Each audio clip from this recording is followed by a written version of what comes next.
Hey everybody, it's Jason Blaha here. Now that my two informative videos are done for the day, it's time to talk about current events in the online fitness community. And I have had a lot of people ask me to cover this. They're like, Jason, we want you to talk about Strap-On Destiny's 1,005-pound Jefferson rack pull. Let me put on my +5 out of weaponsmithing. Work on skill on my crafting a little bit. Let's talk about this. And by the way, a few people, particularly people who follow him, have gotten indignant that I get the names of these lifts wrong. Guys, at a certain point, when you start doing every oddball, screwball, weird exercise out there that no one does or practices, expecting people to remember the names of all of them or know what they're called is a little ridiculous. You know, do we even have a name for doing reverse band, slingshot, touch and go ass off the bench press? I mean, do we need a name for this? Are we going to call that the Strap-On Destiny press? That's what we should name. You call it the reach around. We could call it the reach around. I mean, do we need to start naming also a Jefferson rack pull without a lockout? Skips the lockout because he always skips the lockout on all these heavy partials. But here's kind of the point we're going to come to with some of this. I'm going to make some everything everyone agrees legitimate criticism. And it's interesting that you're seeing more of these oddball screwball lifts getting popularized by a few YouTube channels, and I myself have gone back to the most conventional, normal, plain Jane basic exercises known to man in which we have universal strength standards. What do you guys see me doing these days? Stuff that you can find strength standard charts for everywhere, all over the internet, for all tons of sports, not just powerlifting. You guys see me what? Pause benching, deep squats, conventional deadlift, strict standing press. It's also called the press. It used to be a very, very competitive lift. A couple different strength sports. But, I'm back to doing all these things that have strength standards, and then other people want to do all this oddball stuff. And here's the thing. People say, well, what do you mean? There's a reason people want to do oddball lifts that don't have strength standards, so that they don't have to admit that they aren't strong. As strong as they might want their audience to believe. These are showboat lifts done for a reason. I'm going to jump into how you can showboat on them in a second, but they're showboat lifts.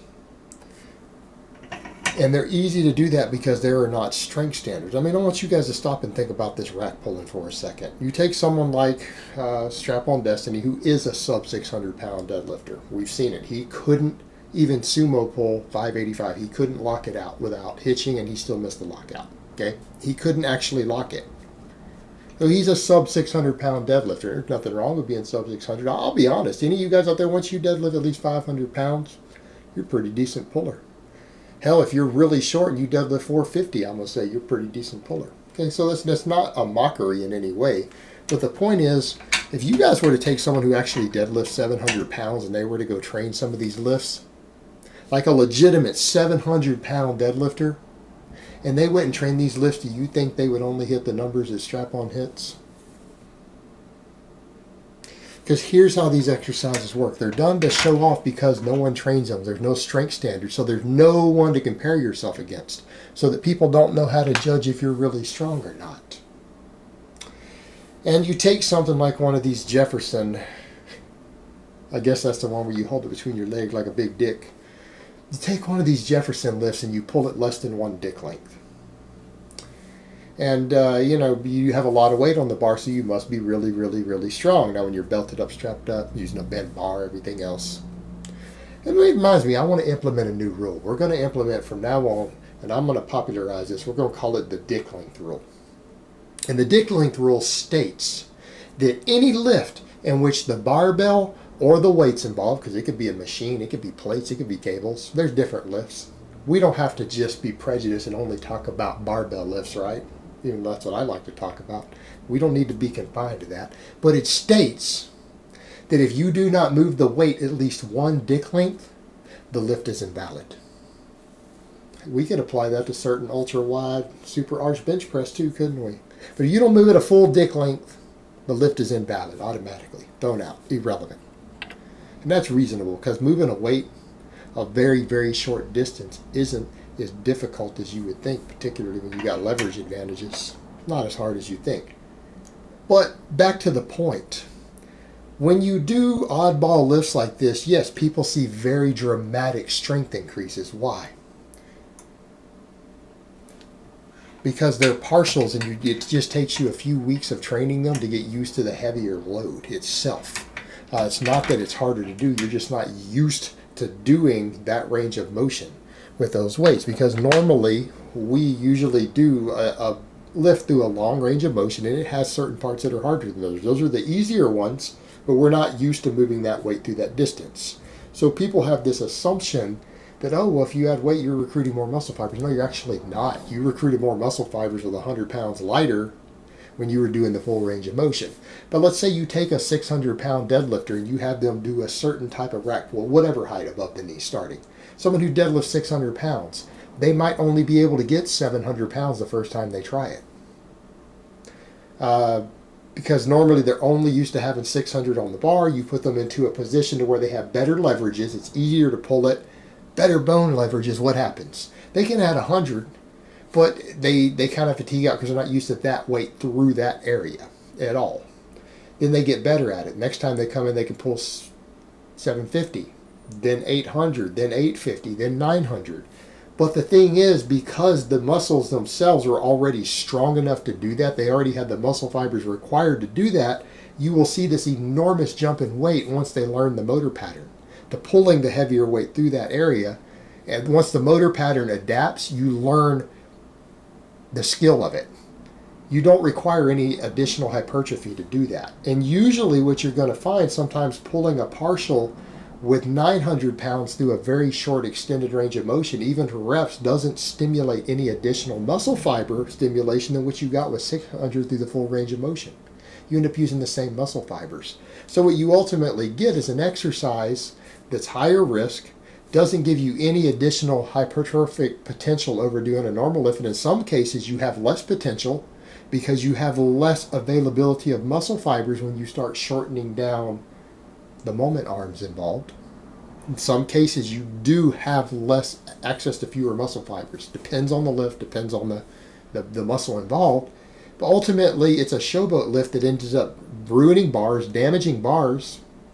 We'll get to that in a second. That is gym owners pissed.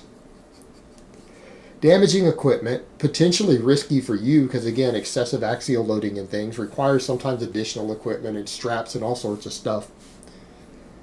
And ultimately doesn't make you any bigger or stronger than just doing the normal exercise would have. And in some cases, doesn't make you as big. You might only gain 95% of the size you might have gained doing the longer exercise.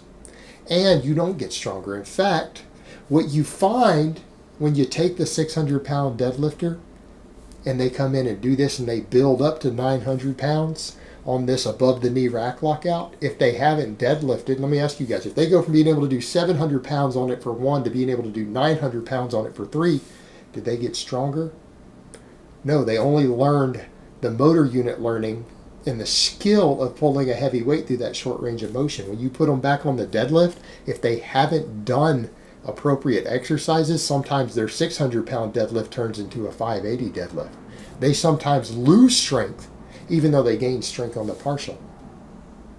Absolutely happens. So you have people who do this to show off, and that's what he does because he doesn't want to be judged by exercises that we have strength standards all around the world, and strength and conditioning coaches see thousands and thousands of people, and we have charts to show where you should be on them. He doesn't want to do those lifts.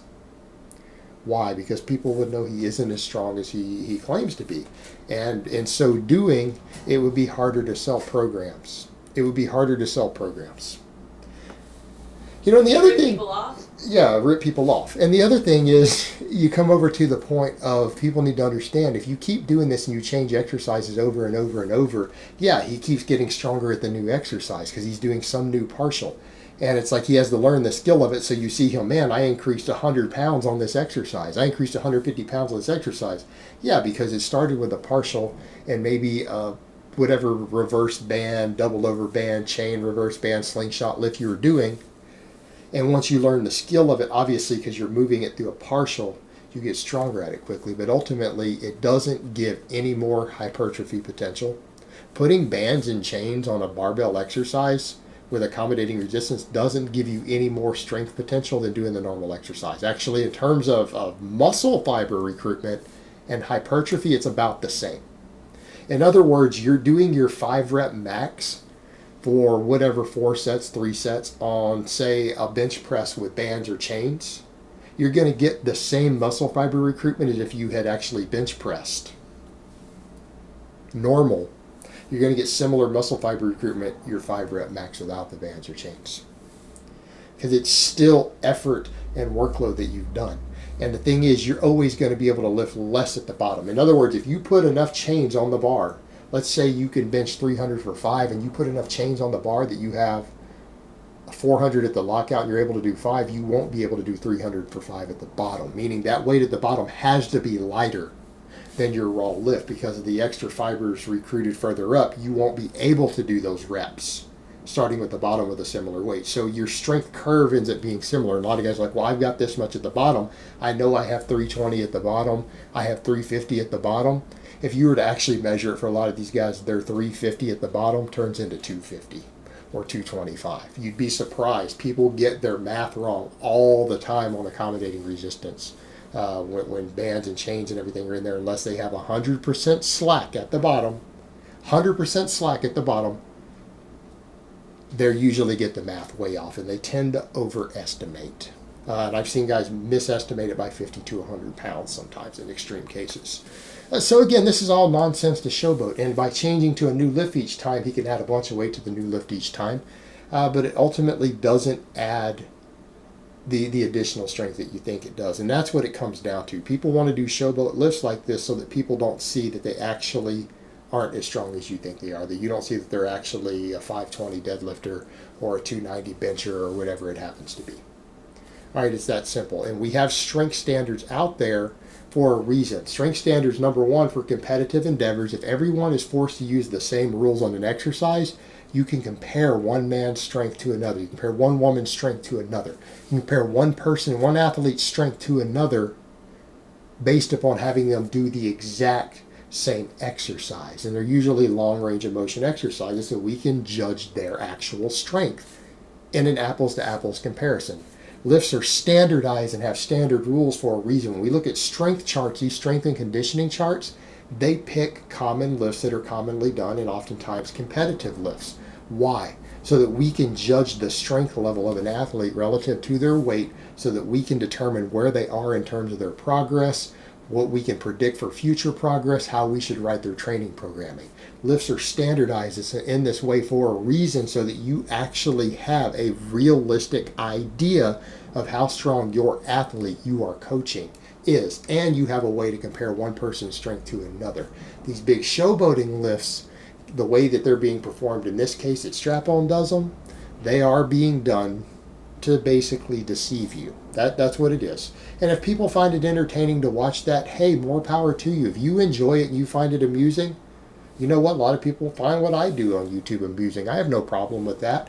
But if you think that you're going to get legitimate training information from doing this, and that you think that you're going to get jacked and as strong as possible using this as a training system, you have another thing coming to you. Conventional training is conventional for a reason. It's conventional because it's time proven and it works. All right, guys, but that's really all I have to say on that today. I hope it's been informative, and I will talk to you guys next time.